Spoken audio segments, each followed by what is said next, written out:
We're now joined live by Gary Neville, who was at Wembley last night. Gary, how are you this morning? Good, a little bit tired, but obviously excited about Sunday now, and the next few days are, I suppose, something we've never experienced before. Well, not the sort of ones that are under 55 years of age. It's incredible. It's a day that you sort of sometimes don't think is ever going to come through all the pain and dismay that we've had in tournaments over the years, but finally got to a final. Gary, what was the atmosphere like at Wembley?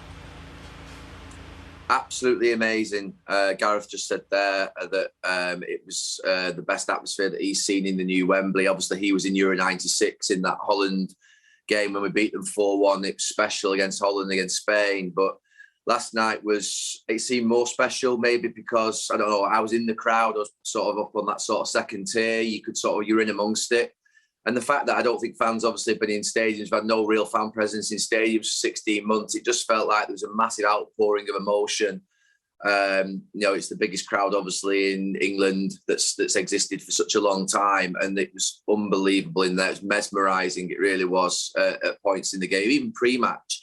I'm not surprised that in the first half an hour the players were a little frantic, didn't really demonstrate composure in the performance, and they were a little bit affected. But to be honest with you, we were sort of, on the television gantry up above. You couldn't not be, we were being asked questions, but the noise around you was absolutely incredible. And it's okay to say, that football players should sort of remove themselves from the atmosphere, the emotion, but they've been feeling it for the last 2 or 3 days. They've had families and friends ringing them. They've obviously got into that stadium. They're down there on the pitch, and you could just feel it. And then obviously they settled down after half an hour, but the crowd were just an absolute joy. It was a dream.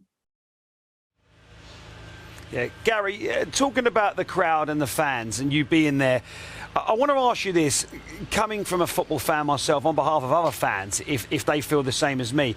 I watched somebody like you absolutely thriving, smiling, watching the game, cheering on England. Considering you've been there, you've played in World Cups, European Championship, you've played here behind us at Wembley in European Championships. Do you still feel that passion that a fan does, even though you've been on that pitch yourself? Can you still look at those players just like in awe as well? Do you know something? I would have said no ordinarily. I've watched England many times, obviously, in the last 10 years, and I'm quite cold about football in the sense sometimes I get a little bit worked up at, obviously, United games. But I went to watch the Germany game last Tuesday, and I felt quite emotional during that match.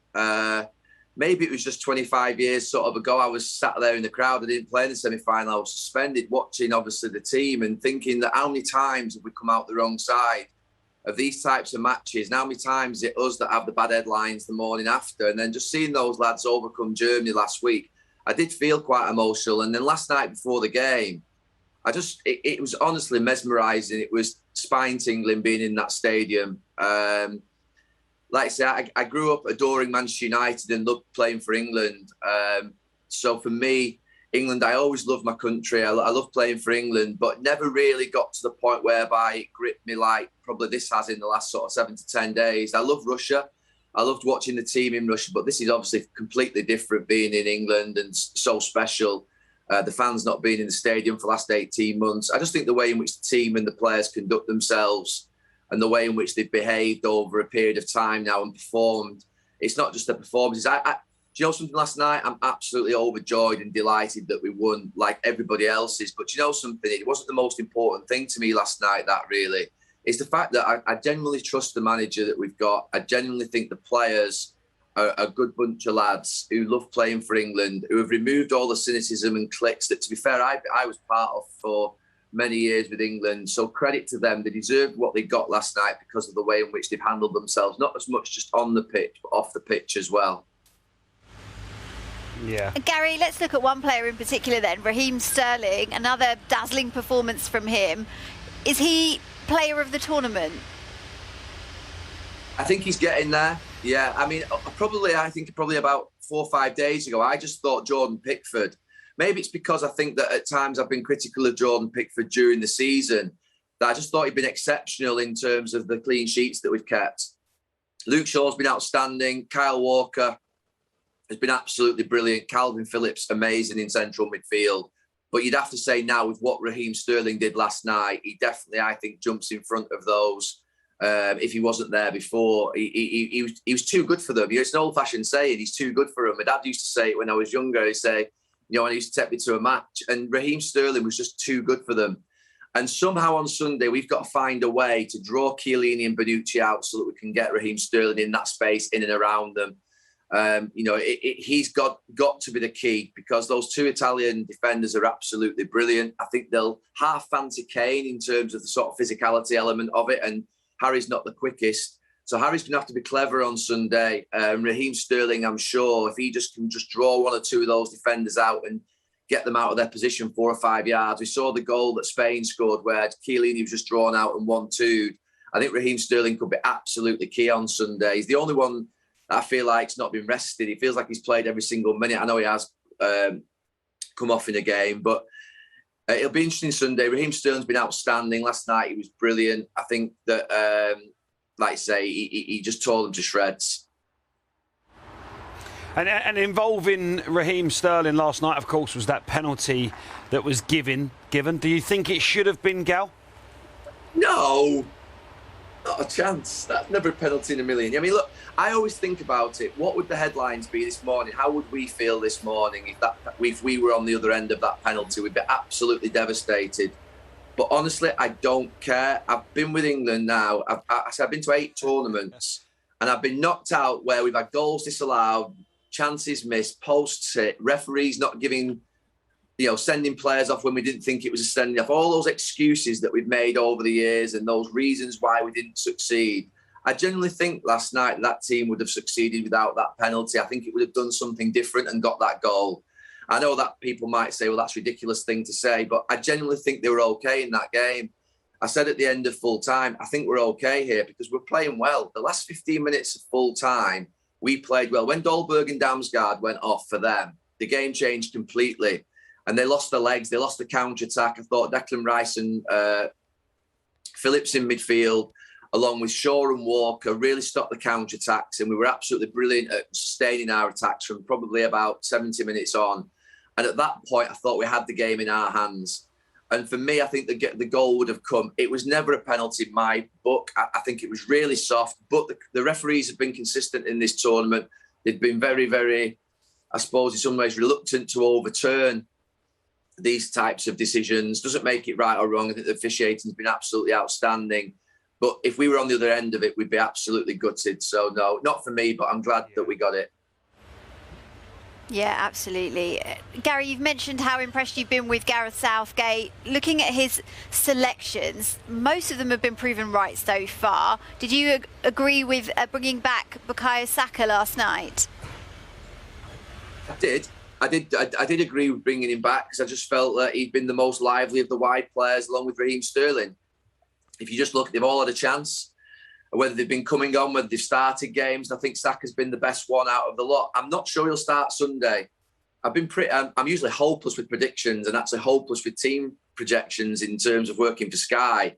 But I just felt in this tournament, I thought Saka would come back in. I thought it would be the same team apart from Saka, but I don't think he'll play on Sunday.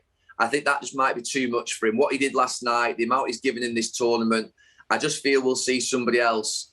And I look at Chiellini and Bonucci and I think who wouldn't they like to have in those wide areas making those inside runs? And I actually think it could be a game for Rashford or Sancho to accompany Sterling in those wide positions. I do think that those two wide positions need to be quick players that make sort of what would be the out-to-in runs. So I don't think we'll see Saka on Sunday. I might be completely wrong. I've been battered before in the last few weeks for selections that I've made, but I just feel it might be one game too much for him. You know, he's such a young boy. He's had such a great impact. He'll be starting to get to a point. I was there in Euro 96 as a 21-year-old, and I was absolutely exhausted as I moved through the tournament. Just the occasion, the feeling, everything just gets too much. I just feel that he on Sunday may be a handy sub to have, and that maybe he'll bring in one of the players who are a little bit more fresh, who haven't played obviously on Wednesday. Last night was Wednesday night. Talking of handy subs, Gary, one very tough call for Southgate was substituting the substitute with Jack Grealish. He was sacrificed for tactical reasons, of course. But what did you make of that? It was a tough decision just because of the actual stigma that goes along with sub. that's the tough decision, because you are doing the sort of no as a manager to a player. It wasn't a tough decision in terms of the actual football call or the tactical call. It was the absolute right thing to do. Jack, when he came on, who's been absolutely outstanding all the way through this season, love him to bits. He was the right player to take off. I mean, we were talking about it on the gantry that he was struggling to get into the game from an attacking force, and actually from a defensive point of view on that wide area, he's not as strong as the rest of them. The one thing I thought was when Phil Foden came on, I thought that Phil Foden would go on the right, Raheem Sterling on the left, and Jack Grealish might go in the number 10 role. But obviously Phil Foden came on and went into the number 10 role. Raheem Sterling stayed on the right and Jack stayed on the left. And it just wasn't happening for him. So I don't think it was a difficult call from a point of view of football or tactics, but the emotional call. But Gareth has proven many times in this tournament that he'll make the tough decision for the better of the team. And I think because he's got the trust of the players and the respect of the players, there's no nonsense whereby, oh, he doesn't fancy him, he's not having him, he's this, he's that. No, he made the right call for the group. He made the right call for the country. And he made the right call to protect Gareth Southgate in his job, because he had to get basically a win last night. I know that I said I wasn't overly concerned in terms of, I wanted the team to win desperately, but I knew that they'd done the best that they could. And if they didn't win, he wouldn't, because through the lack of trying. But for Gareth himself, he would have got criticised heavily if we didn't beat Denmark. So he had to make the right calls. And he's proven that he's ruthless and clinical. You know, he came into the job with probably a nice guy reputation, someone who maybe had been seen on the television, had been seen as an England player and seen as a gentleman. And there is no doubt he's an absolute gentleman, but he's also proven that he's got that willingness to make difficult decisions that sometimes, you know, I've been there for a few months as a manager. It's not easy having to upset players, but they trust him and they respect him and they know full well what he demands from them out of possession and in possession. And he made the right call. Yeah, and he's got us to the final as well. And Gary, there's a campaign to increase the capacity for the final from 60,000 to a full stadium of 90,000. Is that something you would want to see? Well, to be honest with you, I mean, fortunately last night it was a trial event. So, I mean, they could have another trial on Sunday if they wanted. I mean, they seem to announce these trials, to be fair, depending on what circumstances. I don't think there's any consistency with these trial events.